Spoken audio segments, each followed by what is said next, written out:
دقت على حركة الأرض تحتي، قامت تهز. كلهم فيقتوهم، قلت لهم تعالوا كنا نجتمع بمكان واحد. عندنا كوريدور صغير متر بمتر، قلت لهم نوقف إذا يعني متنا يلاقونا مكان واحد، مو يدورون علينا يتعذبون. أنا وقت طلعت من الزنزال إجري مضروبة، إجري ما حسيت فيها. ضليت أنزف من الساعة 4 الصبح للساعة 11:30 بالليل، فقدت الوعي. لبين ما طلعوا لي بنتي من تحت الأنقاض، أسعفنا أنا وياها سوا. أولادي كلهم كانوا عايشين بس ما حسيت لأطلعهم.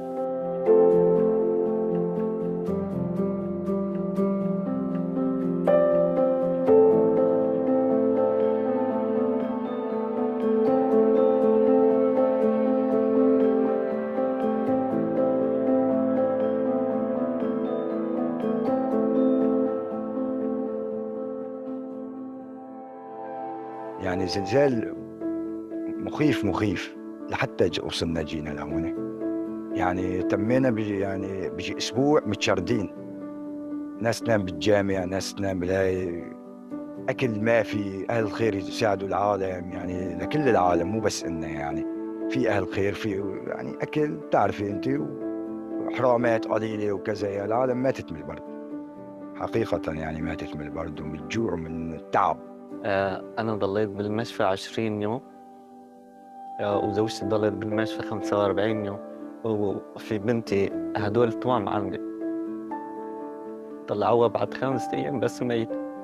أنا بعد شهرين جيت لحتى طلعت بنتي من تحت البناء صغيرة.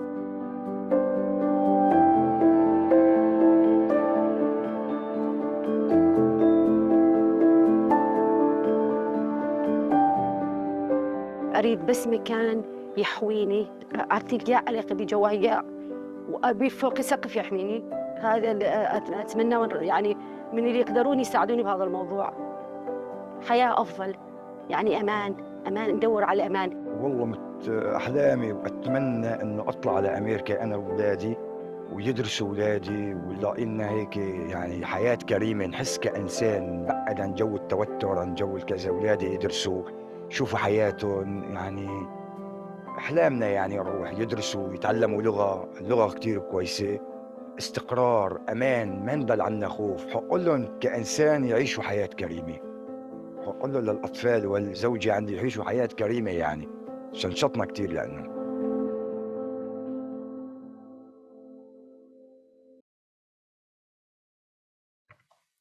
Well, good morning, everybody, and welcome to today's session. My name is Daniel Malbasa, and I'm the Refugee Advisor on the Australian delegation, the first one ever. And I'm stepping in for our Immigration Minister, Andrew Giles. So you can see how seriously Australia takes refugee participation. I'm standing in the feet of a minister. Just a few housekeeping before we get on with the panel. So on your seats, you have the translation gadgets. So one is English, two is French, and 3 is translation. If you're making a intervention, come up to the microphone and you will be given 90 seconds. I will call your organization one by one towards the end where you can make your interventions. As I said, I have the honor to be the moderator of today's high-level event on resettlement. Resettlement has been an integral part of UNHCR's mandate since its inception in 1950. Over the last 73 years, UNHCR has supported the resettlement of over 4.6 million refugees, providing those individuals with the opportunity to resettle and restart their lives. Amongst the growing and necessary focus on complementary pathways, it is important that we not lose sight of the critical role of resettlement in providing a lifeline for those most in need of durable solutions. For Australia, the government is stepping up to play its part in global resettlement effort. Over the last 73 years, refugees have provided an invaluable contribution, both economically and culturally, helping to transform Australia into a modern, vibrant and multicultural society it is today. And I'm one of those refugees. I came to Australia on a women at risk visa. So Australia is one of very few countries that has a special visa for women at risk. Since 1989, we've issued 26,000 those visas to women at risk, and one of them is my mom. So I came from the former Yugoslavia on the back of her visa when I was 12 years old, and can really be, attest to Australia's resettlement mechanism to be one of the best, because we lived in a refugee camp for a long time and were flown to Australia. Were given a housing commission home that was furnished, that had fridge full of food and pantry full of food, and really welcomed and have thrived in Australia ever since. So I can really attest to Australia's resettlement has been one of the best in the world. And the Australian government has increased the size of the humanitarian intake to 20,000 this year, and is committed to gradually increasing the program over the coming years, allowing Australia to highlight the ways in which humanitarian entrants enrich society and boost the economy with their skills, talents, and diverse cultural backgrounds. So today's event will be a panel in two parts. With our first panel, we will explore a range of perspectives on the benefits of resettlement, what motivates us to engage with the business of resettlement, why we do it. And what better place to start than with Najiba Vasivadost, a fellow Australian, but importantly one who sought asylum in Australia from her native Afghanistan in 2000, and is the founder and chief executive director of Asia Pacific Network of Refugees. Najiba, drawing on your work with UPNOR, what does resettlement mean to you? Thank you very much, Daniel, and it's a pleasure to be in this side event. Resettlement to me is not just a concept, it's a beacon of hope, a testament to human compassion, and a lifeline for those who have been really forced to flee their homes due to unimaginable hardship and conflict. Resettlement is first and foremost, I would say, is an embodiment of solidarity amongst nations. It's a tangible demonstration of that when world's most vulnerable people are actually in desperate need, we can actually come together, share the responsibility, and offer them a new beginning. The GCR, the Global Compact on Refugees, has rightfully called on states to establish and expand resettlement programs, recognizing that they play a pivotal role in providing safe and durable solutions for refugees. The GCR's three-year strategy on resettlement and complementary pathways was a significant step towards growing a pool of resettlement places.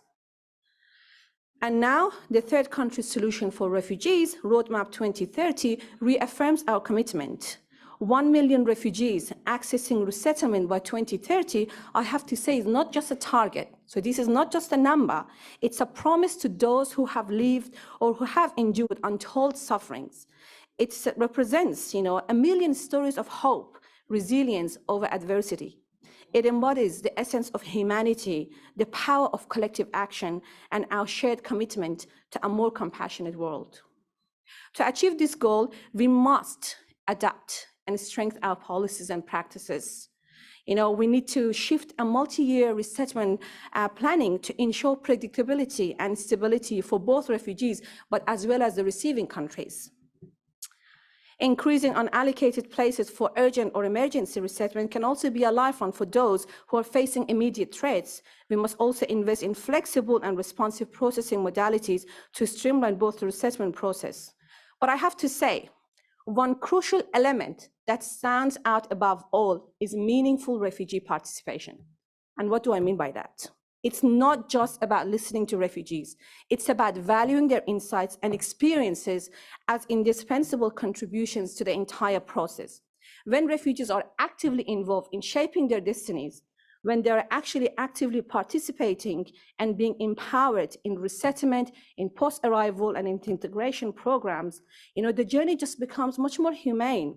The resettlement program just becomes much more effective and sustainable, and it really leads to a better outcome. So, refugee-led organizations, and I'm assuming most of you have seen many of them throughout the days in GRF, some like APNO, like GRN and RCID and many others, they play a pivotal role in making the participation a reality. These organizations are the voices of those who have walked the path of displacement and resilience. They understand the challenge. They come from those cultural adjustment to economic hardship, and they really bridge the gap between refugees and resettlement agencies. In this collective endeavor to reach the goal of resettlement, 1 million refugees by 2030, we must recognize that refugee-led organizations are not just partners. They are the driving force behind the success of resettlement program. offer vital support guidance, such as mentorship, such as empowering to navigate the complexities of resettlement, as we all know. They foster a sense of belonging to the community. So this parallel high-level event, hoping to seek and inspire and mobilize stakeholders from all around the world to join hands in growing the global resettlement community. So let's rise above borders, politics, and differences. Let us be guided by our common humanity and the principle that every life, regardless of origin, is precious. Thank you, Daniel.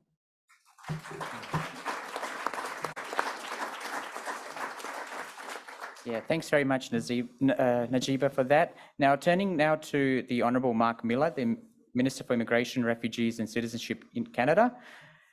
Minister, Canada consistently runs one of the world's largest resettlement programs, and I'd really like to acknowledge Canada's work in terms of being very innovative when it comes to different types of refugee visas. For example, you guys are leading the world in LGBTIQ visa pilot scheme, and you also had a Somali refugee that became a minister. So I really want to congratulate you and sending the first refugee advisor to the 2019 GRF.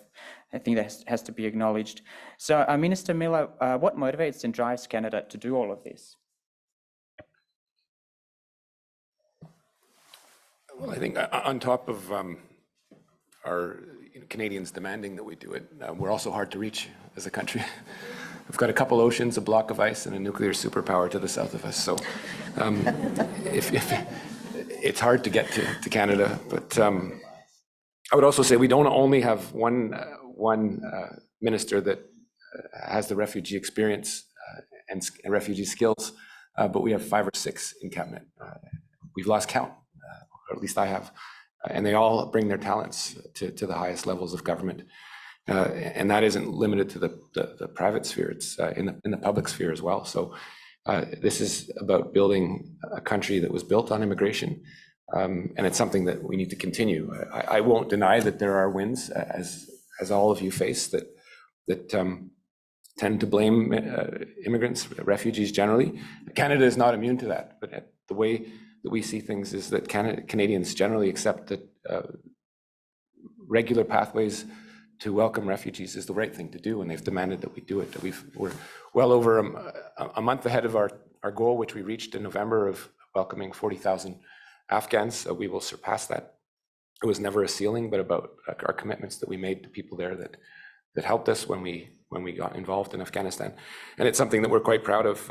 In the plan over the next 3 years is to settle 136,000 refugees through a combination of government-led and private sponsorship programs in 2024 alone. So next year, we'll support 21,000 refugees through government-led programs and close to 28,000 through privately sponsored refugee programs.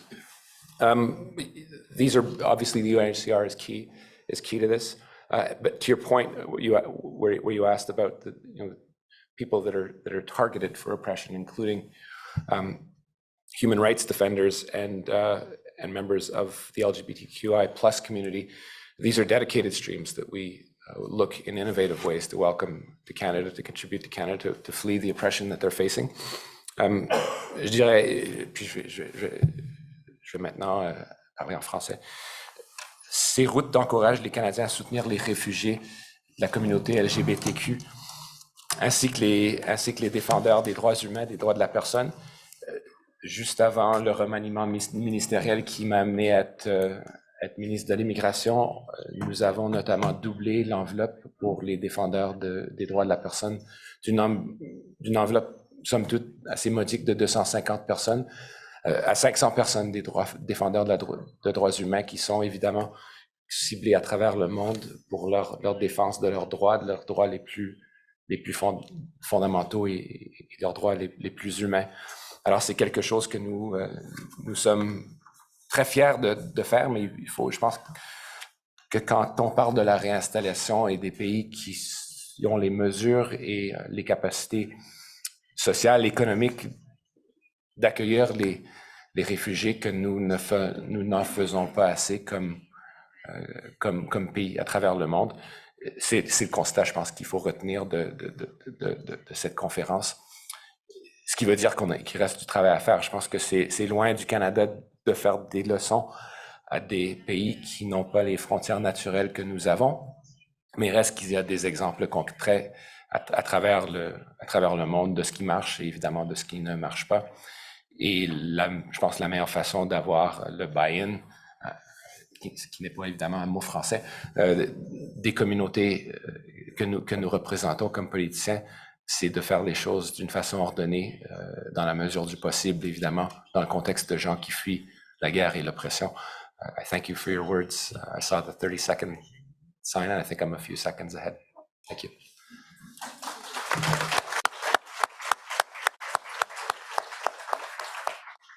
Thank you, Minister.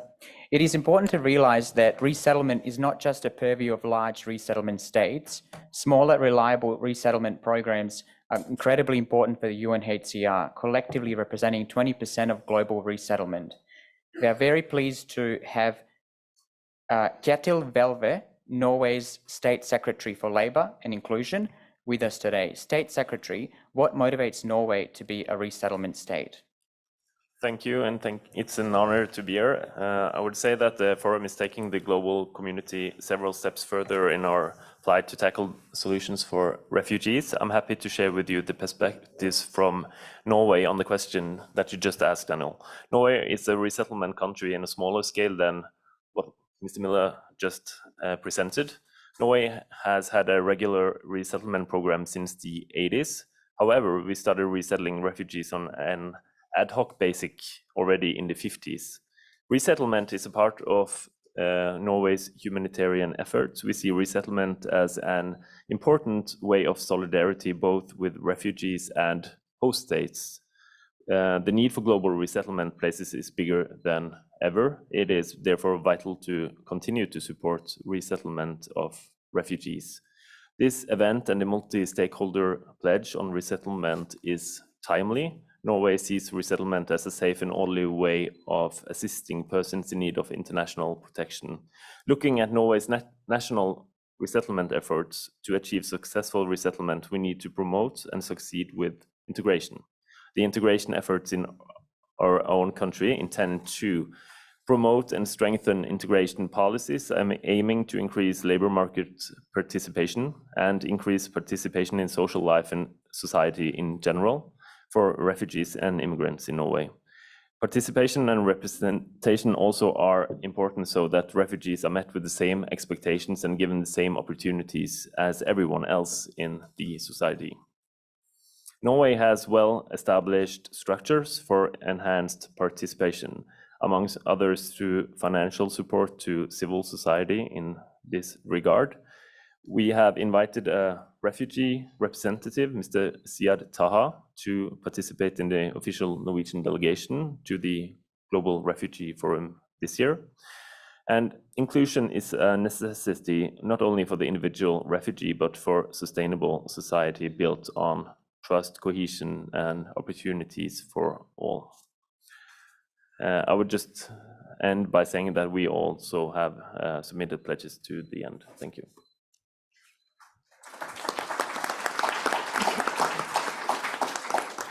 Thank you, Kjetil. So Mark and Kjetil have provided the perspective of resettlement states, but what does resettlement mean for those states who are so generously hosting millions of refugees?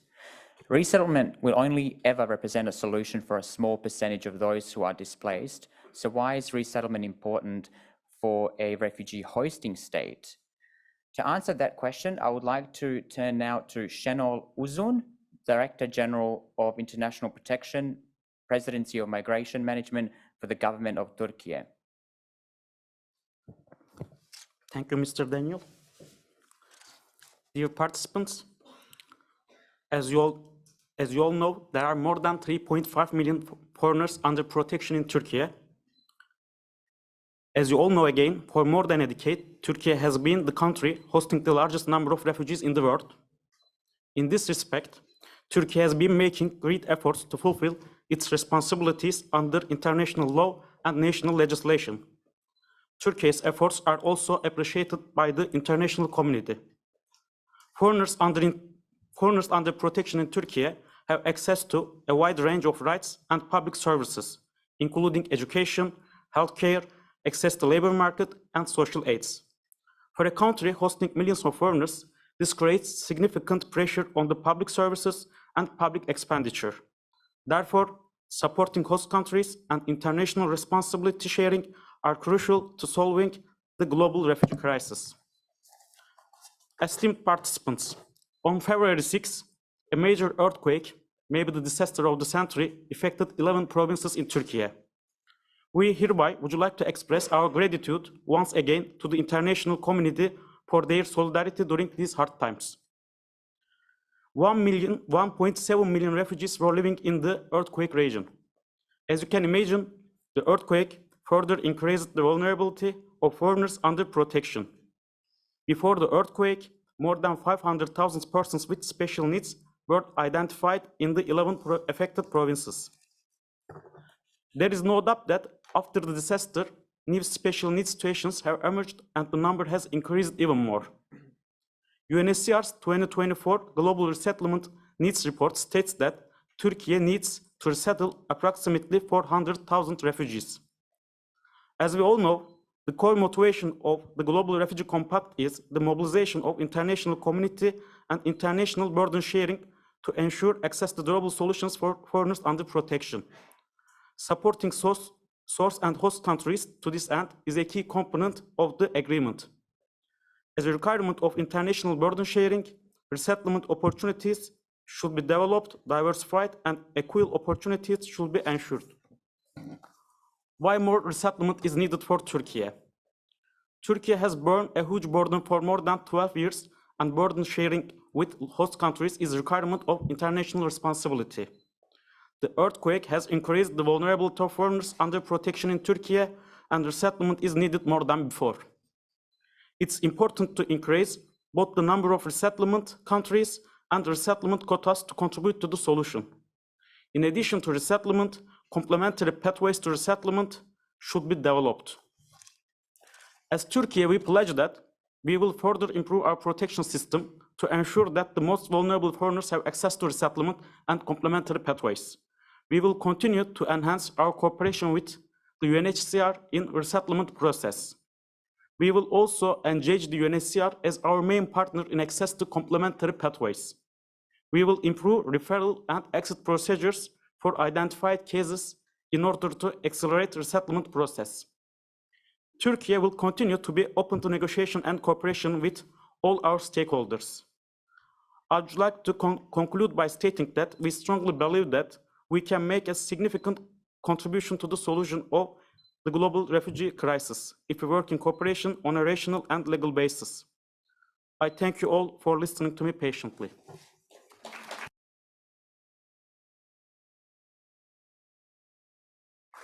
Thank you very much, Shanol, and it's great to hear from a country that is bearing the burden of forced displacement. So look, the resettlement business is not the sole purview of member states, thankfully. So I would like to bring Sasha Shanov, founder and chief executive officer of Refuge Point, into the discussion. Sasha, what motivates and drives Refuge Point every day to do what it does? Daniel, thanks so much first for sharing that you're from the former Yugoslavia. You reminded me that I got my start in 1994 working with, among others, Bosnian refugees in Boston, and remember feeling a really visceral sense that this is what I was supposed to do with my life. And Najiba, thank you for that really clear moral call to action. We all take to heart your words. Refuge Point's mission is to partner with refugees to find life-changing solutions. We were founded because we saw that the resettlement space really needed an NGO specifically focused on resettlement to complement and partner with UNHCR to expand opportunities. We've now helped about 120,000 people in 64 countries around the world, partner directly with governments as well, and we also lead other complementary pathways like family reunion and labor mobility. At the first Global Refugee Forum, we made a pledge to raise private funds to expand access to resettlement.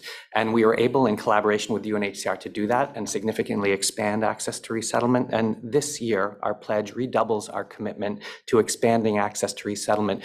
We've heard something about LGBTQ refugees and women at risk. But what we also know is that resettlement needs to be available for refugees in every country where they are.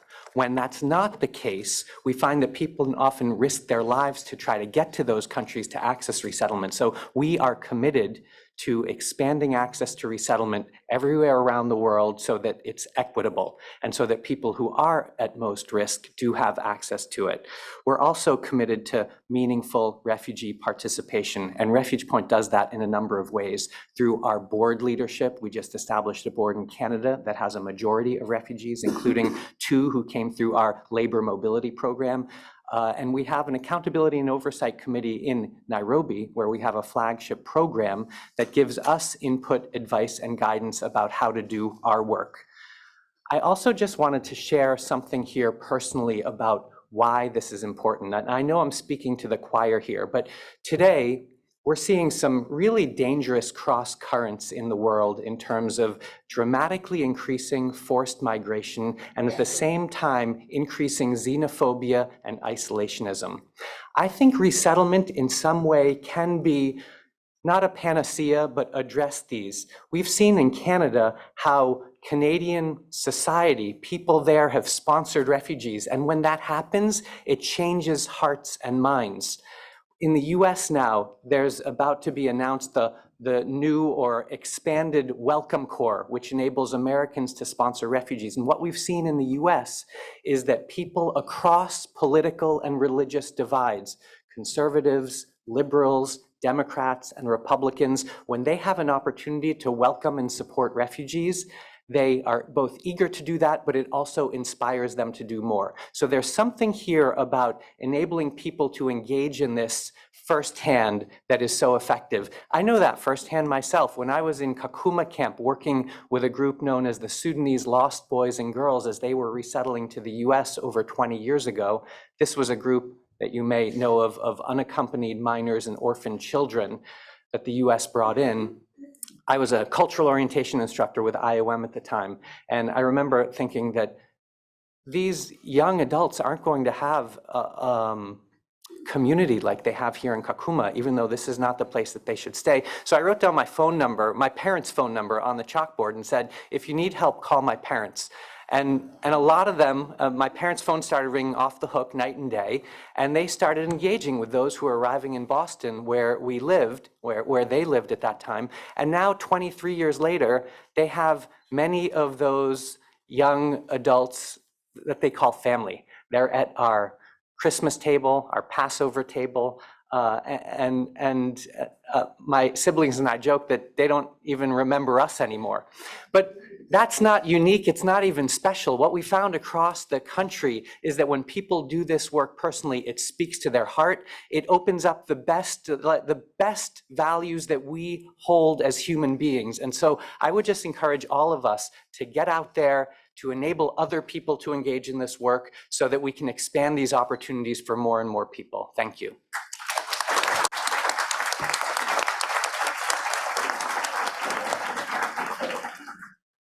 Thank you very much, Sasha, and I'm so glad that my country and my people served as inspiration to you to continue doing this work. Turning now to Shaza Al-Rihavi, you are a refugee yourself, but you also work with refugees on a daily basis, both those who have been resettled and those who are awaiting resettlement. Shaza, what does resettlement mean to you?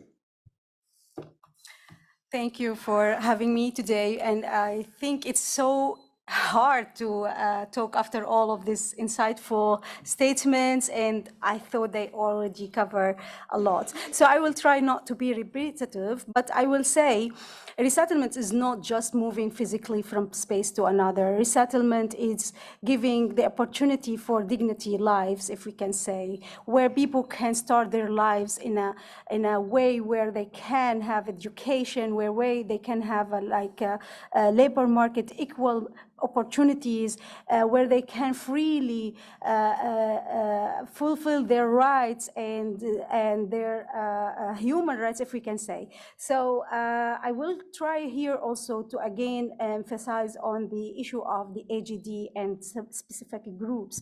Sometimes women, LGBTIQ, elderly, disability groups are not able to continue living in some hosting communities or countries because of their problems, because of the cultural issues, because of those countries sometimes in the camps are not prepared for disabled people, or not somehow like protecting women's lives and LGBT issues. So I think for some groups like this, resettlement is the only option for them to start a new life and start something where they can fulfill their rights as everyone else of us. So I think that's why it's important for us to have a resettlement. But if we would like to give this opportunity to people, to let them start again, I think we need also to have a tailor-made like approaches.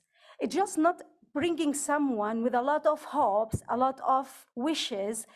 Sometimes they don't know where to go. Everyone heard about Germany. When I came, it's like so punctual, you have to be on time and so on. But believe me, I'm struggling with train, never come on time.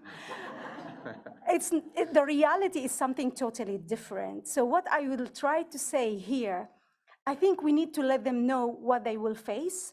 I think we need to deal with their specific needs. For women with hijab, or for women, Muslim women in community, for example, in Western, we have to work together to give them opportunity, to ensure they will have work opportunities, they will have education opportunities.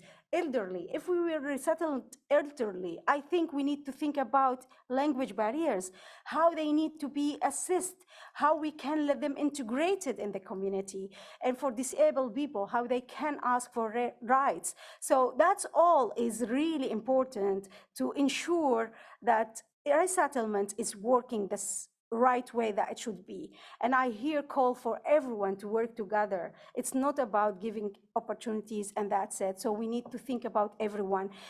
Broaden the quota of resettlement, please.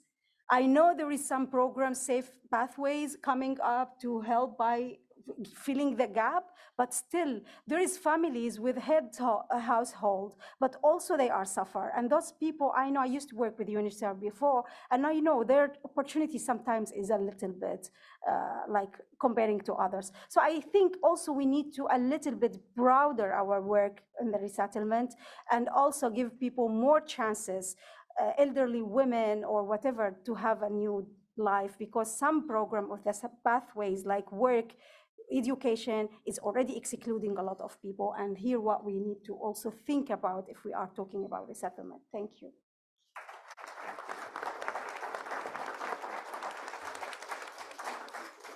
Thanks very much, Shazza. Allow us to thank our first group of panelists who have given us a good sense of why resettlement matters and the benefits it delivers to individuals, refugee hosting states and resettlement states. I would like to now turn your attention to the screens while we make preparations for our next panel.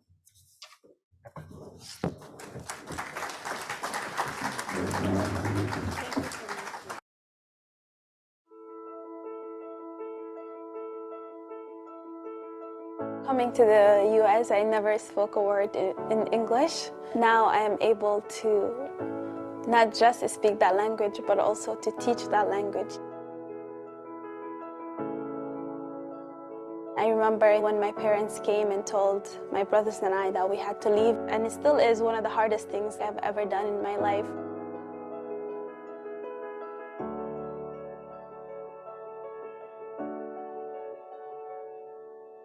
I've lived in Portland, Maine, in the US for the past 11 years.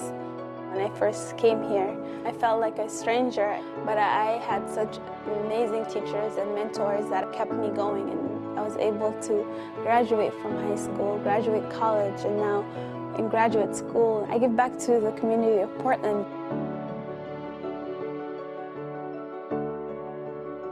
Like when I talk about my students, the biggest smile is always on my face. 90% of the students that I work with are refugees. I was in their shoes not too long ago. She's always willing to help anybody out. She's just very kind. She's very funny, and she's very relatable. It's just been fun to see how students react to her. They love her so much. They know they can trust her and that she's, you know, a good person and is doing great things. She knows it's about education. I've seen how far she's come and been lucky. to be part of that.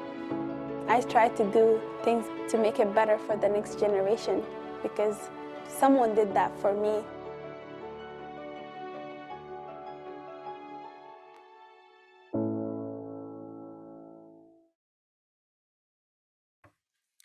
Welcome back, everybody. It's time now to turn to our next cast of speakers. We will use our second panel to explore the secrets of successful resettlement. What special ingredients are needed to make resettlement a success, both for the individual and for the receiving community? I would like to turn first to Claire Putzis, Director for Refugees at the US National Security Council. We are grateful to the United States for being the world's largest resettlement state. What is the secret to your success? How do you sustain the public support for a large resettlement intake? Thank you. Thank you all so much for having us here today, and particularly to Australia and Refuge Point for organizing this event. The United States is deeply committed to expanding resettlement as a durable solution. It's been a top priority of President Biden to rebuild and strengthen and modernize the U.S. resettlement program in particular, with the goal of sustainably welcoming 125,000 refugees every year during his administration. This is the high point of refugee admissions that was last achieved in the United States in 1994, and we are hopeful that we are on track to achieve that goal this year for the first time. We've made significant progress towards this goal, and I wanted to just highlight a couple innovations before I turn to answering your question, if that's okay. As Sasha mentioned, thank you for taking my talking points and mentioning them much more eloquently than I ever could. We launched Welcome Corps, a private sponsorship program, which empowers Americans to directly sponsor refugees. It's the most significant innovation program in the last 40 years, and are grateful to Canada's excellent example that we are attempting to follow. We're partnering with universities, employers, and communities who can all play a role in supporting refugees, and that's really critical to the sustainability of our program in the future. And we have an ambitious goal of 10,000 refugee arrivals through Welcome Corps this year. And later this month, we're excited to be able to offer sponsors the opportunities to refer specific individuals that they know to the refugee resettlement program so they can sponsor them directly upon arrival to the US. We've also launched the Safe Mobility offices in the Western Hemisphere with our colleagues from Spain and Canada to be able to offer thousands of refugees in the region a safe pathway to the United States. And finally, like many other colleagues who've spoken before me, we're deeply committed to expanding equitable access to resettlement from around the world. As part of this, the United States has expanded the referral authority for non-governmental organizations and provided new referral authority to US officials with a particular focus on human rights defenders and LGBTQI+ refugees. As everyone in this room knows, resettling refugees is not always an easy process. It has many hurdles. We face in the United States some real challenges, including access to affordable housing, staffing shortages, and the ability of our communities to adequately absorb and provide sustainable integration. You asked what our key to success is, and I would say the real secret to success has been the many contributions that refugees have provided to the United States over the years, not just refugees, but immigrants and all of those who have come to the United States. Our communities have benefited day in and day out from the hard work, the entrepreneurial spirit, the courage, the strength that refugees bring to our communities across the country. And I would note that I think it's also because of our ability to provide access to employment immediately upon arrival and really facilitating refugees' access to work so they can build their self-reliance as soon as they arrive in the United States. We're in the process now of analyzing the impact of refugees in the United States, and we anticipate being able to share shortly that we've assessed that refugees generate a substantial economic benefit at no cost at a level comparable to the general population in the United States. And that's why President Biden is committed to rebuilding our program and sustaining a goal of 125,000 refugee arrivals. every year. And we will meet this global challenge because of our public and private partnerships, including with many of you in the room today. And through this and other multilateral forums, we look forward to continuing to work with all of you to meet the needs of those most vulnerable around the world. And success in this effort requires a lot of us to work together, across states and communities to innovate. Thank you very much. Thanks very much, Claire. Coming back to this side of the Atlantic, let me now turn to Nina Gregory, the Executive Director of the EU Asylum Agency. Nina, how is the European Union supporting states to grow resettlement? Thank you very much, Daniel, for an introduction, for your question. Ladies and gentlemen, I am really honored to speak to you today on behalf of European Union. Since 2015, more than 119,000 persons have found protection through joint EU resettlement schemes. Additionally, more than 46,000 people, mainly at-risk Afghan nationals, arrived in the EU via humanitarian admission just in the last 3 years. Today, European Union is proud to renew its commitment to providing safe and legal pathways for those in need of international protection and to making a sizable contribution to the global resettlement needs. As announced yesterday by our Commissioner Johansson, EU member states are collectively pledging for 2024 and 2025 61,000 places for resettlement and humanitarian admission combined. The pledges cover a 2-year period, an important development that facilitates effective planning. Pledges of resettlement and humanitarian admission are a voluntary contribution by EU member states. Some will also take the floor later to share their individual contributions, which collectively constitutes the EU pledge. The EU will continue to provide financial support to European member states to underpin their efforts in the area of resettlement and humanitarian admission and to ensure that quality, sustainability, and effectiveness of their programs is assured. Over the last 2 years, the European Union invested 246 million euros in these efforts. But the support that EU offers to member states to grow resettlement goes far beyond financial incentives. First, we are updating our regulatory framework. Pending a final approval by the EU co-legislators, we should soon have a new EU regulation on resettlement and humanitarian admission. Building on the existing standards and experiences of EU member states, we aim to establish a common procedure with common principles, standards, and guarantees, and with predictable timeframes. And secondly, we are maintaining and promoting the partnerships that are necessary to make resettlement work in practice. We work together with all the relevant agencies and institutions within EU, with countries hosting large number of persons in need of protection, with UNHCR, with IOM, and with civil society organizations to leverage our collective commitments. And thirdly, we are championing the role of regional and global networks to share best practices, to develop capacities and ensure coordination with other resettlement countries, including many of those represented here today. Networks are also excellent hubs for innovation. The resettlement network of EU member states established by our European Union Agency for Asylum, for instance, is in a way a change linked to remote procedures, practical resettlement tools, but also monitoring and evaluation of our work. And guidelines on the EU approach to community sponsorships are also forthcoming. And fourthly, we are offering operational support through the Resettlement Support Facility in Istanbul, thanks also to the excellent cooperation with the Presidency of Migration Management in Turkey, cooperation with the Jesuit Refugee Services of Croatia and the International Catholic Migration Commission.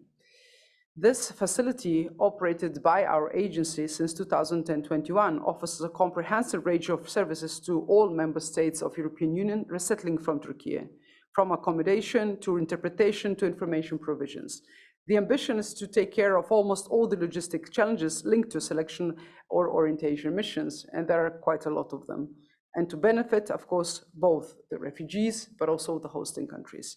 My colleague, Marca Milieri, will explain a bit of the role of our new pledge by our agency later on the floor. But to summarize, these are the EU's tools to support EU member states and make resettlement grow. So financial incentives, common rules, partnerships, a regional and global outlook to facilitate coordination and operational support on the ground. Thank you very much for your attention.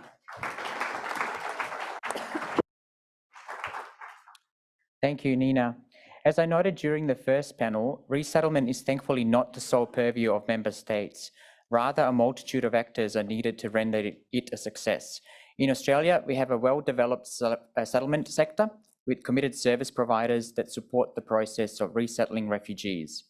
And I'm very pleased to have one of them with us here today, Yamama Aga from Settlement Services International. Yamama, what special sauce does SSI bring to the resettlement business? Thank you, Daniel. It's an honor to be here today and to speak from NGO perspective. SSI is a national NGO in Australia with over 1,200 staff driven by passion, professionalism, and commitment to listen and work with people to achieve their full potential. Our workforce speaks over 100 languages, and over half of our staff were born overseas. In our settlement team, more than 70% of our staff have experienced forced displacement. Our services are informed by the lived experience of our staff and employees, but also informed by the diaspora groups. We have invested in diversity training to develop and deliver trauma-informed, gender and sexual diversity, and culturally responsive practice training to SSI staff and other services. We have strong connections to community leaders and diaspora groups, so we can ensure new arrivals retain their cultural identity and connections. Our staff are driven and motivated by their own settlement experience, and that's why they go the extra mile. We are very proud to partner with all tiers of government on a number of services designed to give refugees the best start to life in Australia. As an example, in New South Wales, we worked closely with the state government and the Coordinator General for Refugees to develop the first ever settlement strategy for the state, which aims at improving service coordination and embedding refugee voices in government policies. We add value to these arrangements with additional services designed to provide wraparound support as individuals adjust to life in Australia. For example, we have an active community engagement team and framework, and also we have undertaken research in one of our resettlement locations in Australia, showing how valuable this has been in creating social cohesion and building a sense of belonging. We have active volunteers who work on initiatives such as our Welcome program, which links new arrivals with volunteers to help them build a sense of belonging. We also recognize that successful resettlement involves all arms of our society, so we work proactively with the private sector on partnerships such as the one discussed at the Speaker's Corner yesterday by my colleague Sonia. We also engage in international forums like this one, recognizing we are part of a wider global settlement ecosystem. SSI delivers virtual pro bono training to our international colleagues. We support civil societies organizations and refugee-led organizations in funding applications. We provide financial and technical support to locally led and refugee-led organizations to support refugees in host countries and new settlement states. SSI funds a research and policy unit to develop research to improve service delivery and create an evidence base to help us advocate with and on behalf of our clients. We meet regularly with government ministers to elevate the voices of our communities and the need for program flexibility during unique global scenarios such as the fall of Kabul. In summary, our differentiation is that we invest in advocacy, research, and go beyond our contractual obligations to support refugees. We have strong partnerships with government, community, and the private sector. But most of all, what SSI brings to settlement is that we are not just a service provider, we're an extension of the community. Hence, SSI pledges to leverage its resources and expertise to strengthen the capacity and safeguard the critical role civil society organizations and refugee-led organizations play in expanding access to third-party solutions and easing pressure on host countries. Thank you very much. You can see some of the reports and projects on if you scan the QR code on the screen. Thank you. Thank you very much, Yamama. So I hope you're all seeing the need for a whole of society approach if we are going to make resettlement a success. So what is needed to deliver a whole of society approach?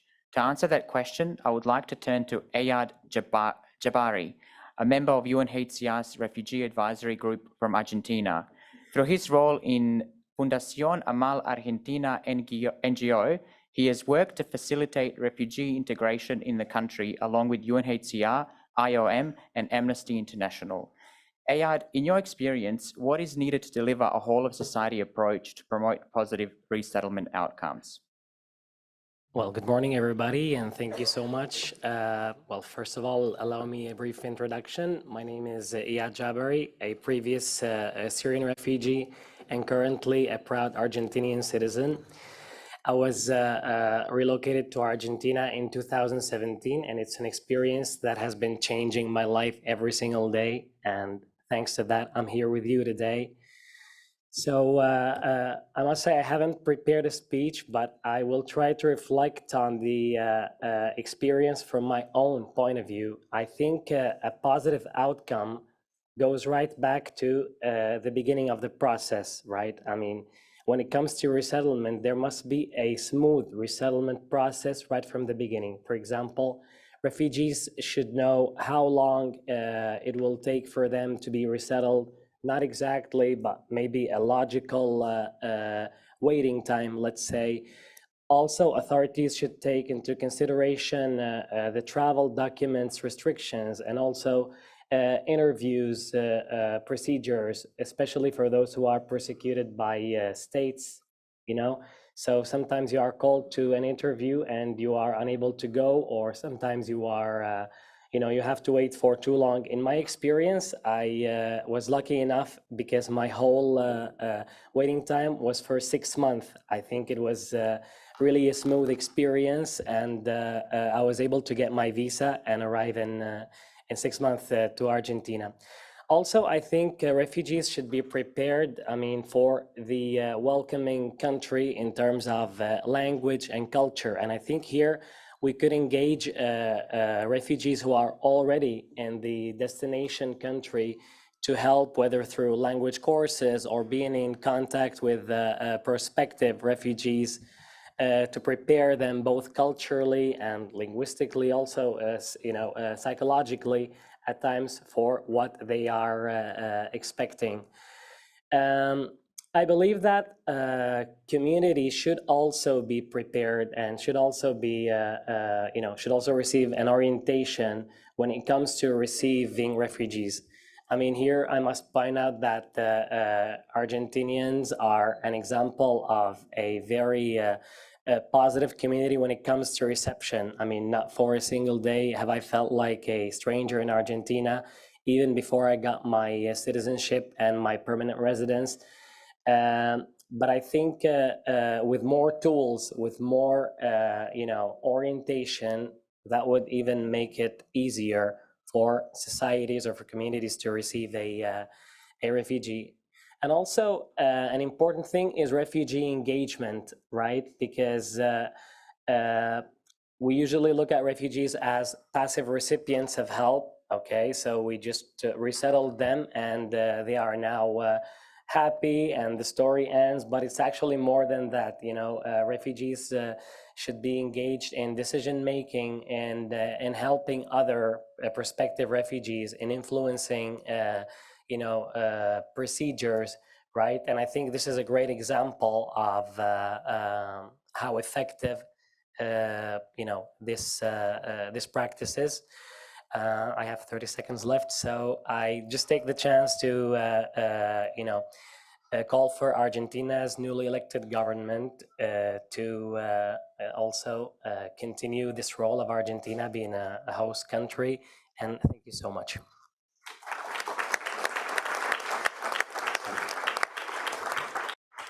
Thank you, Ayad, and you spoke beautifully. I couldn't agree more.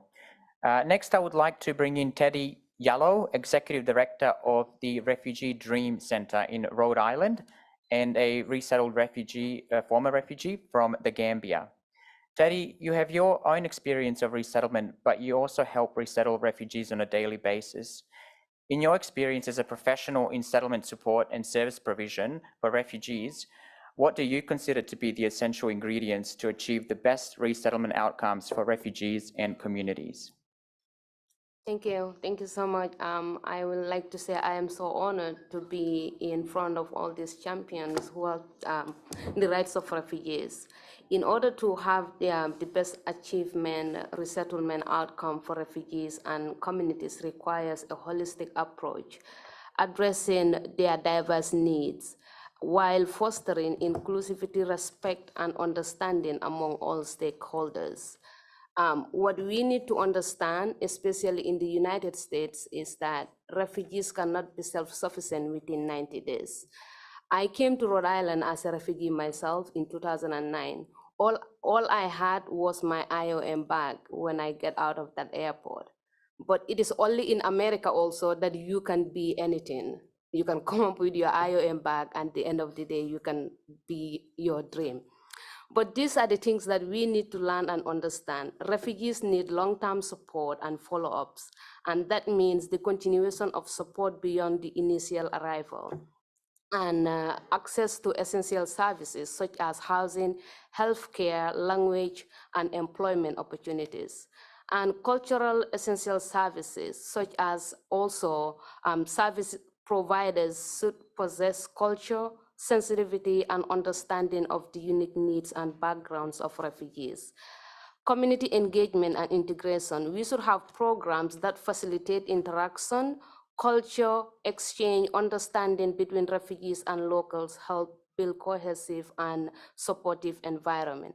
For example, we do have a youth program in Rhode Island that serve both refugee youth and American youth. We used to have the American youth come into our center, say, hey, we like to volunteer to help youth. I'm like, okay, instead of doing this top-down approach, let's come together and work together. So refugee youth are learning from the American youth, but also the American youth are learning from the refugee youth.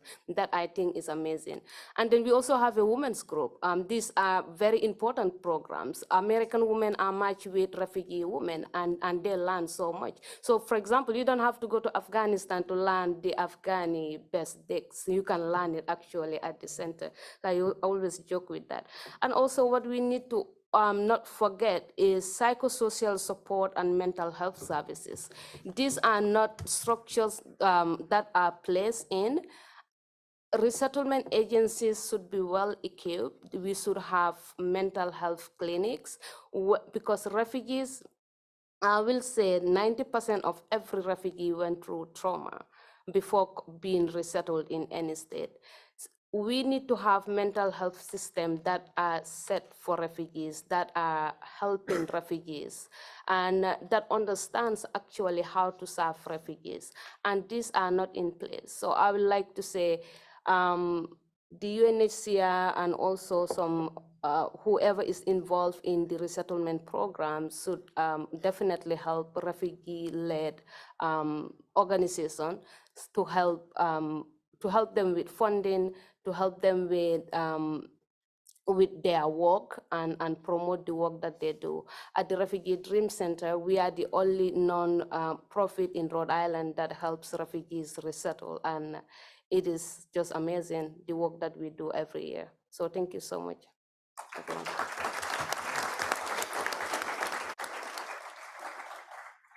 Thank you, Teddy.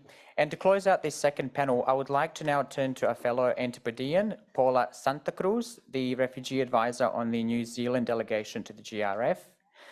Sasha from Refuge Point made a commitment earlier to explore what meaningful refugee participation might look like in a resettlement context. Paula, what advice do you have for member states and other stakeholders to ensure meaningful refugee participation in resettlement programs, as well as settlement and integration support? Thank you, Daniel. Ladies and gentlemen, there is growing consensus that meaningful refugee participation is essential to the creation of effective laws, policies, and programs.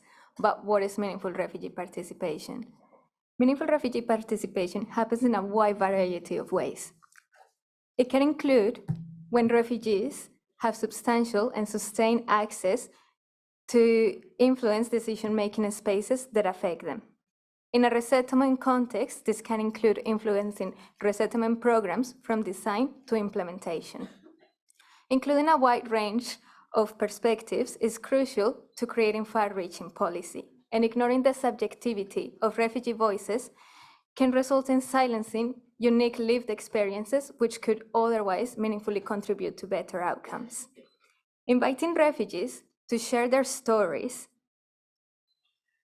or provide feedback on matters that have already been decided without allowing for them to provide their perspectives in the development and delivery of policies like resettlement programs is not meaningful refugee participation. Meaningful refugee participation happens when refugees and refugee-led organizations are treated as equal partners at all stages of decision-making. The more meaningful refugee participation there is in society and in decision-making spaces at all levels, the better the outcomes will be for refugees, for host communities, and for states.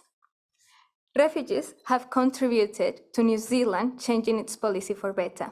For example, there was a policy in New Zealand that was discriminatory, in which it allowed for refugees from Africa and the Middle East to be resettled there only if they had a family link to New Zealand. But refugee activism contributed to this policy being overturned in 2019 as part of the three-year refugee quota program.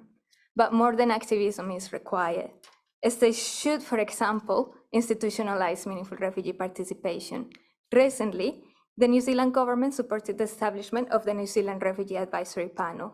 We have members of the panel here, so if you could put your hands up, that'd be great. This panel offers an opportunity to move away from ad hoc participation to more institutionalized approaches, where members can participate based not only because of their lived experience as former refugees, but also because they possess relevant skills and expertise. This model works in addition to already existing mechanisms at the central and local government levels, as well as the non-government and refugee-led organizational levels. And as my fellow panelists have already highlighted, refugees and refugee-led organizations often fill the gaps left behind by settlement service providers. So states should encourage these providers to access training on meaningful refugee participation, create meaningful partnerships with refugees and refugee-led organizations, establish institutionalized refugee advisory mechanisms, and foster meaningful refugee participation practices internally through the refugee personnel, but also towards the refugees that provide their services to. Acknowledging refugee subjectivity, enabling, institutionalizing, and legitimizing meaningful partnerships with refugees and refugee-led organizations, and bringing key stakeholders on board, such as traditional settlement service providers, are some of the ways in which states can embed meaningful refugee participation. Meaningful refugee participation remains an emerging norm, but the fact that we're here at the Global Refugee Forum discussing how it can be embedded to state-led initiatives such as resettlement makes me feel very hopeful about the future of durable solutions. Thank you very much for your attention.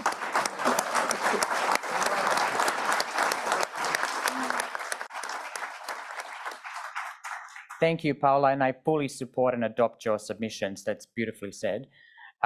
So thank you, Paula, for highlighting the importance of including refugees as partners in all stages of decision-making.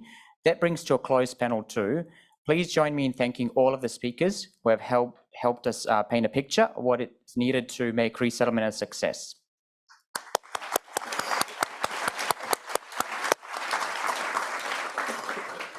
We are not finished yet. Now it is your turn to tell us how you are going to contribute to making resettlement a reality for increasing number of refugees and help us reach our collective goal of 1 million refugees resettled by 2030. So I will be calling people to make interventions from the floor, but please keep it brief, so 90 seconds max. So first up, we've got the government of France, if you could come up.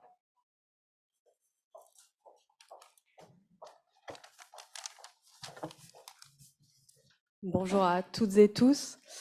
Au nom des autorités françaises et en particulier le ministère de l'Intérieur et des Outre-mer qui pilote le programme de réinstallation, je tiens à remercier chaleureusement le HCR pour son invitation et pour sa grande mobilisation sur le terrain. La réinstallation de réfugiés vulnérables s'inscrit pleinement dans la tradition française d'accueil des personnes persécutées. La France a débuté ses premières opérations de réinstallation dès 2008.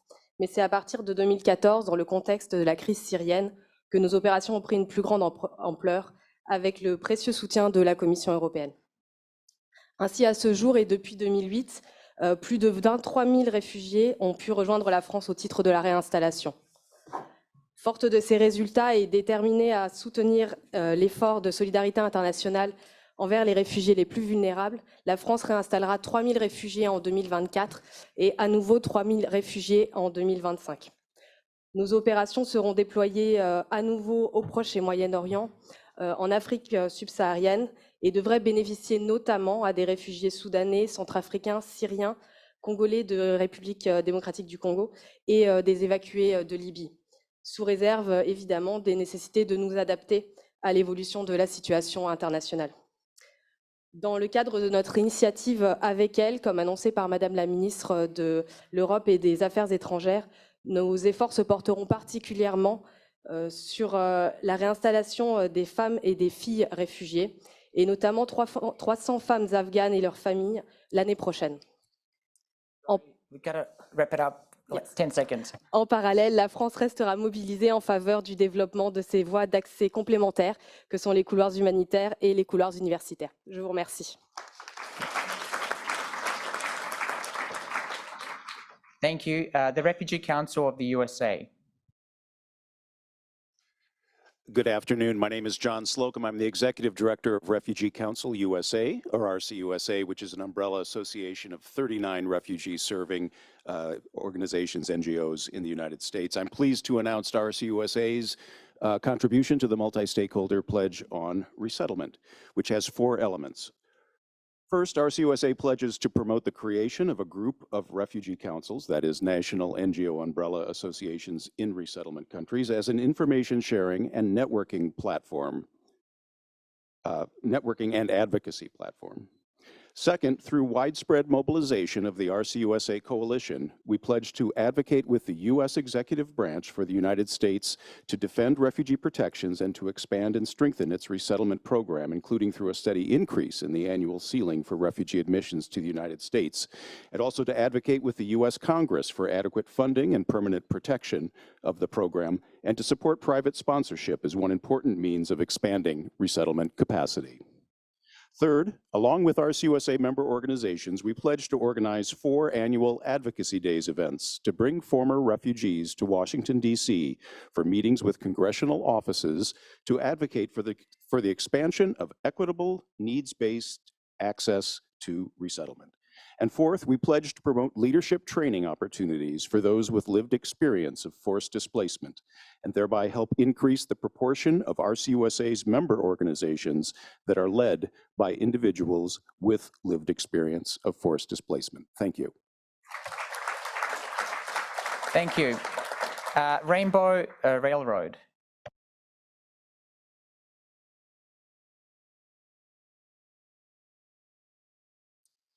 My name is Kamali Powell, and I'm the Chief Executive Officer of Rainbow Railroad.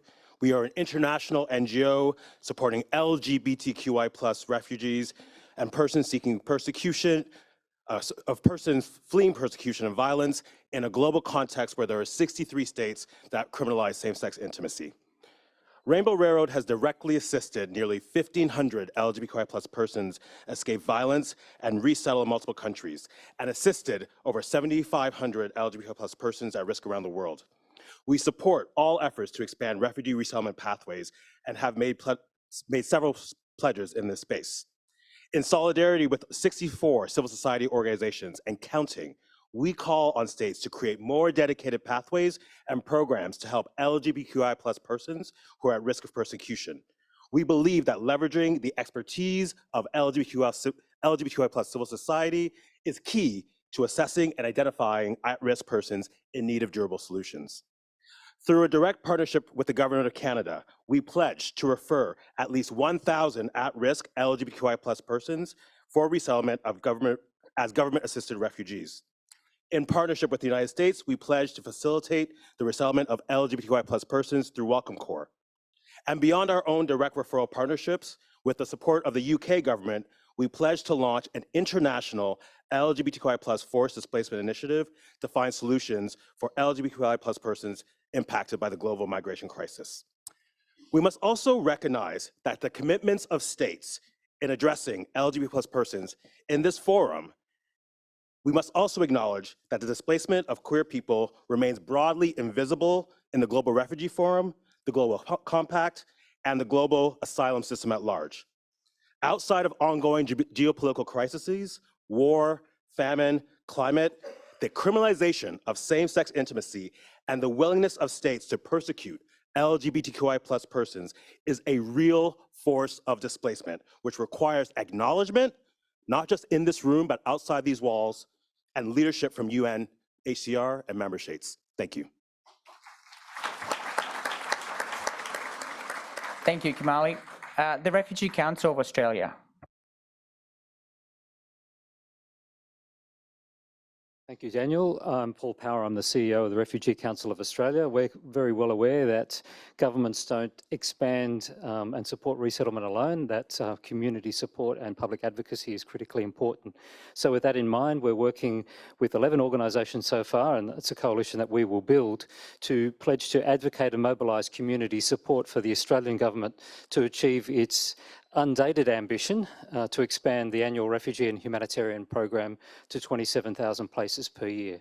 And we'll be advocating for that to occur in time for the 3rd Global Refugee Forum in 2027. And we'll do this by providing constructive, practical and evidence-based policy advice that's informed by refugee communities and civil society organisations in Australia. Additionally, we will also be advocating for the expansion of a principled and cohesive complementary pathways program in Australia, in line also with the government's stated long-term ambition of increasing complementary pathways to 10,000 places per year. So we'll be doing this by proposing practical and workable solutions to expand family reunion, community sponsorship, refugee labour options, and also the development of a new education pathway. And so far this pledge is supported by the Refugee Council of Australia, Amnesty International Australia, refugee-led organisations, settlement services, community legal centres, faith groups and trade unions. And we'll sort of update our pledge as we gain more signatories. Thank you. Thanks, Paul. The Republic of Korea.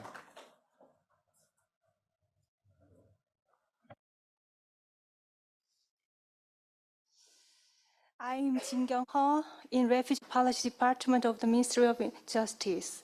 It's a very honor to be here today. At the first Global Refugee Forum, our ministry submitted 2 pledges, establishing the Refugee Screening Department and admitting refugees for resettlement. In 2015, we began a refugee resettlement program. For resettled refugees to get settled in local communities, we operate a working level council for their resettlement, where various stakeholders such as local government, Korean Red Cross, and NGOs come together and discuss support plans for them before they are entering to Korea. When they settle down in local communities, we support their integration into our society by designating their mentors who will provide practical help with their lives for 1 year. Moreover, we help them to be mentally self-reliant by addressing their psychological issues they face in the process of settlement in Korea, in cooperation with community centers, Korean Red Cross, and hospitals. One of our pledges for the 2nd Global Refugee Forum is to keep our refugee resettlement program in place. And the other is a new pledge, which is to initiate a refugee student program. Our ministry will make Korea's quality education infrastructure available to eligible refugees who intend to pursue their studies so that they can attain self-reliance and grow into future talent to contribute to rebuilding their home countries. We, Korea, will continue our efforts and take the responsibility for the protection of human rights. Thank you all. Thank you. The government of Argentina. Good morning. My name is Federico Villegas, the ambassador of Argentina. And on November 24th, the National Resettlement and Complementary Pathways Plan was approved in Argentina to set the measures to systematize the host of refugees and resettled people. But I will follow my compatriot and speak from my heart. Basically, we have been doing resettlement in the last 100 years. In 1910, 3 out of 4 people in Buenos Aires did not speak Spanish. 75% of the population, because they were coming from atrocities and wars in Europe and were de facto resettled in Argentina. And now we are receiving people like Eyad, that we are very proud, contributing to our society, like Ukrainians and people from Afghanistan.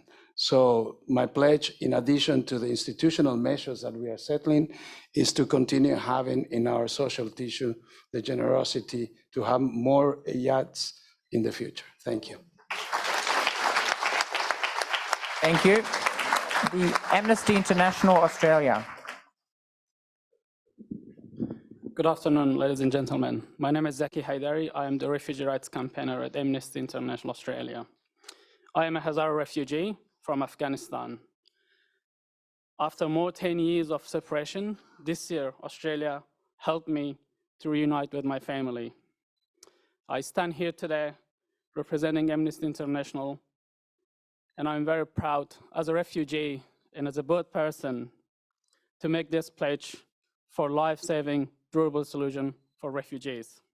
Amnesty International is building community power to advocate for an Australia that creates safe pathways to welcome refugees and people seeking asylum, as I did 10 years ago. We must treat refugees with fairness, dignity, and respect, and set the standard for the rest of the world. Amnesty will advocate for an increase in Australia's annual humanitarian program to 40,000. This includes an expansion of community-sponsored places to 10,000 per year. At Amnesty, we will build political demand for an increased humanitarian program by using first-hand evidence to inform government on specific needs of at-risk refugee populations, amplifying the voices of those with lived experience, changing the media narrative around refugees and people seeking asylum, and of course, highlighting the benefits increased resettlement will bring to our community. Finally, we will demonstrate the broader strategic benefits of a larger humanitarian program and argue for an increased focus of people at risk in our region, specifically Rohingya refugees. Thank you. Thank you, Zaki. The government of Belgium. Thank you, and thank you for the very interesting panel contributions. On behalf of the Belgian government, I'm honored to share with you Belgium's commitment to the multi-stakeholder pledge on resettlement. We set ambitious but realistic goals within the European Union's resettlement framework. Belgium pledges to resettle 500 refugees in 2024, with a further increase to 1,000 in 2025.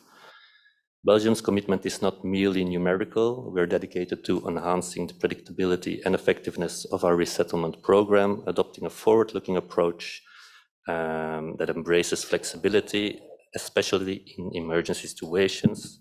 This includes, for instance, exploring remote processing methods to facilitate swift departures for vulnerable refugees urgently in need of protection.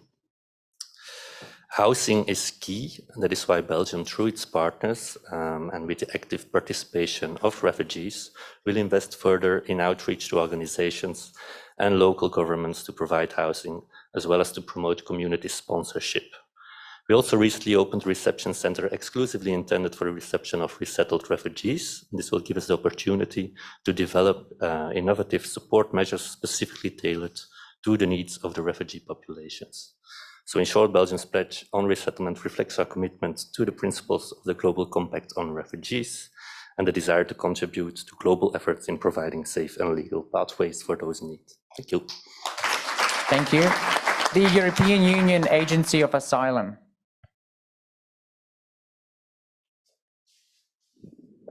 Thank you. My name is Mark Camillerian, as anticipated by our Executive Director, Nina Gregoria, will present the pledges from the European Union Agency for Asylum on resettlement and readmission. As you have heard, the agency has a resettlement support facility in Istanbul since 2019, and through this facility, over 9,000 persons have been supported during the resettlement process from Turkey to 13 EU member states. We will expand the work in this facility, and we will also put in place a pilot project where we will facilitate a refugee family reunification as well. We're working with member states and other partners to develop similar structures in other partner countries, in addition to Turkey. And to do this, we are putting forward a grant of €2 million to make it possible. In addition, we have ongoing work within the Resettlement and Humanitarian Admission Network of the agency, where we promote coordination, operational cooperation, information sharing, and capacity development amongst member states in this area. As well, where it concerns training, we're revamping our module on resettlement and actually creating 5 new modules covering the main phases of the resettlement process. We also have a wealth of practical tools and guides that are freely accessible from our website and that can support programs worldwide. We will also support our member states in the implementation of the new legislation on resettlement. In conclusion, we look forward to sustaining and stepping up our comprehensive support to member states in this area, in full cooperation with the European Commission, UNHCR, IOM, and other partners. Thank you. Thank you. The International Organization for Migration. Good afternoon. For the International Organization for Migration, resettlement is one of the key safe legal pathways for vulnerable and displaced persons. Being accountable to the needs of refugees through the resettlement process is at the heart of what IOM does through case processing, health assessments, cultural orientation, and organized movements. We value resettlement as a protection tool that contributes to global solidarity and partnerships among civil society, UN agencies, resettlement state, and refugee hosting countries. In this context, IOM is proud to announce its pledge to the Second Global Refugee Forum on Resettlement. We pledge to expand and strengthen resettlement and complementary pathways by conducting at least 10 key outcomes in 5 new countries in partnerships with governments and other stakeholders. We want to contribute to the goals established in the 3rd Country Solutions for Refugees, Roadmap 2030. These efforts will be building on existing IOM UNHCR collaboration and will be guided by the principles of protection, accountability to affected populations, and refugee participation. As we move into this new phase of the GRF cycle, it is key to build and maintain momentum for resettlement and as an important pathway to a durable solution. Today, resettlement is more relevant than ever, and IOM is committed to expanding and strengthening its efforts to ensure effective support. Let me conclude by expressing my gratitude to the organizers and the participants of the GRF, and to say that IOM stands with you in finding solutions for refugees. Thank you. The Mennonite Central Committee. Hello, everyone. My name is Maysoon Darwish, Program Coordinator for Migration and Resettlement, MCC Manitoba. Mennonite Central Committee has been involved in refugee sponsorship in Canada for more than 40 years. In that time, we have helped more than 14,000 refugees settle in Canada. We have sponsored both those who are known by family and friends in Canada and those who are not known by the sponsors before they arrived. It is this latter type of sponsorship, sometimes called unnamed sponsorship or sponsor the strangers, that we are committing to promoting and increasing over the next 3 years. There are times when many people come forward wanting to take on this sponsorship. However, most of the time, very few people commit to sponsoring refugees they don't know. We at MCC are committing staff and resources to reaching out the communities where we live and work to find people who are open to refugee sponsorship and bringing them along. We will be aided in this task by Refugee 613, an organization based in Ottawa with expertise in developing and coordinating a sponsorship recruitment strategy. We believe this partnership will do three things. One, provide a durable solution for refugees identified by the UNHCR in addition to Canada's commitment to resettle refugees. Two, build welcoming communities that draw on diverse members and social capital to improve settlement outcomes. Three, increase awareness and support of refugees' issues in welcoming communities. We hope that other NGOs and government leaders will join us in this vision and work alongside us. And also, I would like to share, as a former refugee myself, I was welcoming Canada as a stranger under private sponsorship program. Thank you all. Thanks very much. The government of Slovenia.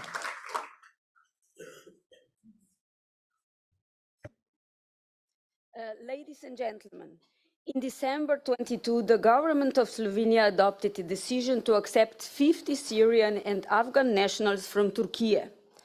Vulnerable groups were identified as priority categories, namely families, single mothers, single women, and unaccompanied minors who were victims of the earthquake in Turkey and who can be granted refugee status in Slovenia. The implementation of the project, which is being carried out in cooperation with the UNHCR, is ongoing and will be completed in spring 24. UNHCR and the European Asylum Agency are the leading partners in the project, and cooperation is assessed as excellent. A mission to Turkey was organized by the Slovenian authorities to provide information to the applicants and to verify their eligibility under Slovenian asylum legislation. Integration will take into account the measures of the integration strategy adopted by the Slovene government 2 months ago. All children will be enrolled into pre-education and primary schools immediately after their arrival. To others, Slovenia will provide free access to higher education system or support for integration into labor market. We hope that the resettled person will be able to live life that will enable them to function independently and autonomously and fully integrate in terms of learning the language and participating in education and employment. I thank you. Thank you. HIAS.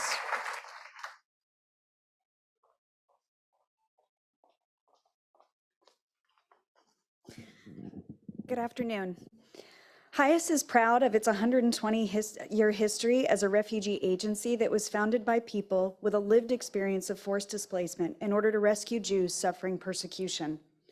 Today, we work with forcibly displaced people regardless of their faith, race, nationality, or background, continuing to rescue those who are at heightened risk. As part of this legacy, HIAS is pleased to announce the following 3 commitments as a signatory to the multi-stakeholder pledge to grow resettlement. First, HIAS will broaden the ecosystem of NGO resettlement referral partners, which will contribute to more diverse resettlement programs and improved equitable access to resettlement. To do this, HIAS will expand and strengthen its own casework capacity as well as the referral capacity of other NGOs and identify and refer at least 2,000 refugees in need of resettlement to third countries over 4 years. Second, as part of its commitment to this pledge, HIAS will also aim to create opportunities for more meaningful refugee participation in the resettlement process by gathering feedback from program participants and partners across its resettlement operations and incorporating the feedback and learning into its program design to improve the resettlement experience for refugees. Third, HIAS commits to continue its support for the expansion, modernization, and strengthening of the global resettlement program by educating stakeholders about the criticality of resettlement as a protection tool for those at heightened risk, advocating on an annual basis for the establishment and funding of robust resettlement goals to include the creation of new and the expansion of existing private resettlement programs, advocating for programs. Sorry, I'm going to have to move because And on behalf of HIAS, I want to thank the leaders of this pledge, and we look forward to working with all the pledge signatories to reach the ultimate goal of resettling 1 million refugees by 2030. Thank you. The Government of New Zealand.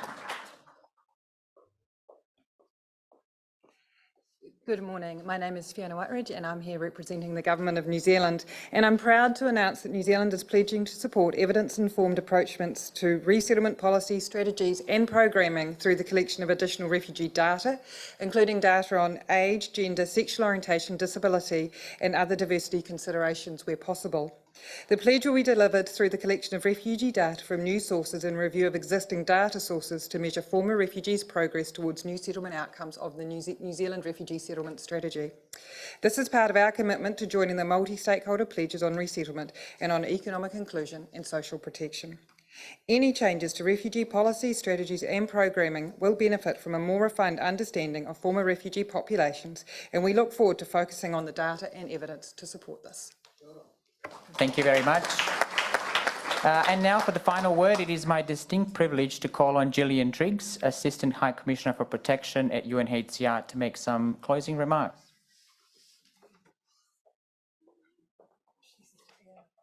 I'm terribly sorry, everybody, to disappoint. Gillian has been called to the podium in the plenary, so unfortunately she left you in my hands. Hi, everybody. Sorry about that. Gillian has been called to the podium in the plenary, so she asked me to. Spain. Pardon? Spain to give an international mention. Okay. Spain's going to give a talk, and then I'm going to say what Gillian wants to say. Welcome, Spain. Very welcome, Spain, actually.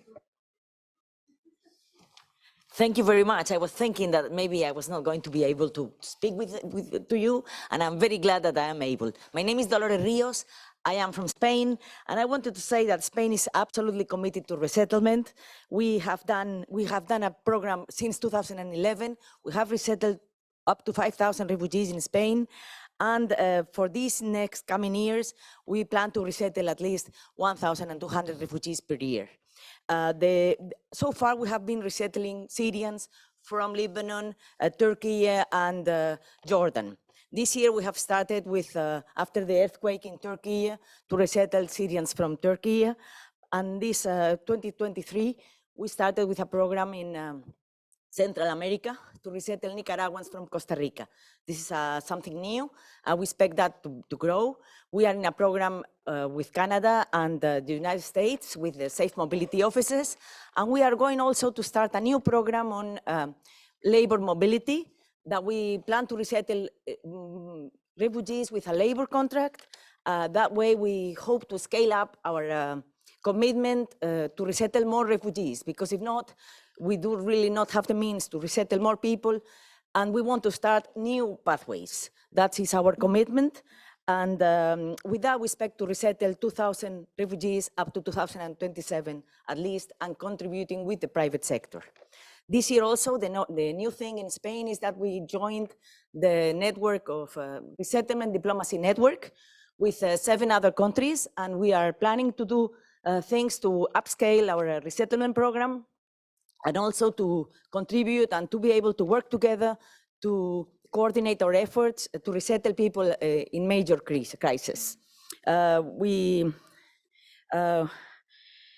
think really, we think also in Spain that we have gone through the 3 ministries concerned, which is Foreign Affairs, Interior Ministry, and Inclusion Ministry. We have worked together, and we hope that from this year onwards, we're going to fulfill our pledges, and we hope that 2030, we could, with the others, step up to the goal of 1 million refugees resettled in all other countries, safe countries. Thank you very much. The perfect way to end the pledging from the floor. Thank you very much, everybody. Gillian was here, the Assistant High Commissioner was here throughout, and she left just a few minutes ago, so I have her notes. With your permission, I would like to just say a couple of the things she wanted to say to you. The first is very much to highlight the impressive nature of this multi-sector pledge, to the extent that we are not only trying to continue the work, but also to grow, and that we are building on a very long history of working across the whole of society. There's a very strong sense of community in this world, and she wanted to underscore that. I think it's been really visible today. The second is to note the huge importance of not just meaningful refugee participation, but refugee leadership in this field, and in an area where, quite frankly, we kept refugees isolated for a really long time. So the people in this room and the people who have been working on trying to make resettlement more inclusive over the last period have had an uphill battle. We very much appreciate the work you've done. You are models for other areas, and we're looking forward to continuing that work. Where are we now? We were talking about 1 million people. This is the goal, 1 million people before 2030. Thank you so many of you who have raised it. We have submitted, and this is just us, as many have said, there are other partners out there. I'm looking at some of them, HIAS and Rainbow Railroad and so on, but we have submitted thus far this year 140,000 people for resettlement. That is up, and that's only until the end of November. That's up from 58% since 2019. It's the highest number that we're going to reach, the highest number now, except in the last decade, except for that 2016 period where of course the Syrians went in such large numbers in a very, very quick period of time. That's a massive increase, and thanks to many, many actors in this room. Thanks absolutely to the huge resettlement countries, the big numbers, but thanks to the massive effort that is done by smaller programs to collectively make a really solid contribution. We are most grateful for that, and we continue to promise to work on it. One of the things Gillian wanted to really underscore was the importance of resettlement as a solution.